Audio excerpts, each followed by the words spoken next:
সামনে কিন্তু রমজান মাস আসতেছে, বর্তমানে শাবান মাস চলতেছে। এখন যদি ফিরে না আসি কবেই বা ফিরে আসব? এই রহমতের মাস, বরকতের মাস চলে যাচ্ছে। এখন থেকে তওবা করা দরকার।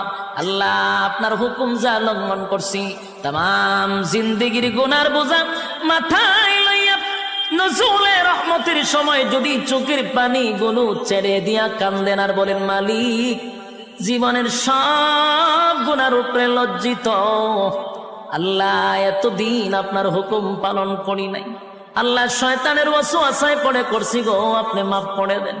চোখের পানিগুলো ছেড়ে দিয়া যদি আল্লাহর দরবারে আপনি দরখাস্ত করেন, আমার আল্লাহ বলেন, বান্দারে যৌবনকালে যদি একবার ডাক দেস, আমি ৭০ বার বান্দা তোর ডাকে জবাব দিই।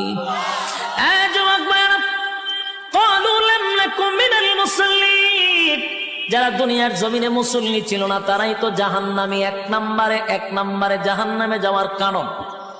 আল্লাহর নবী বলেন, উম্মতেরারে হাশরের মাঠে যদি হিসাব হয়, আউয়ালু মা ইউহাসাবু বিহিল আবদু ইয়াউমাল কিয়ামাতিস সালাহ, কিয়ামতের ময়দানে সর্বপ্রথম হিসাবটা হবে নামাজের।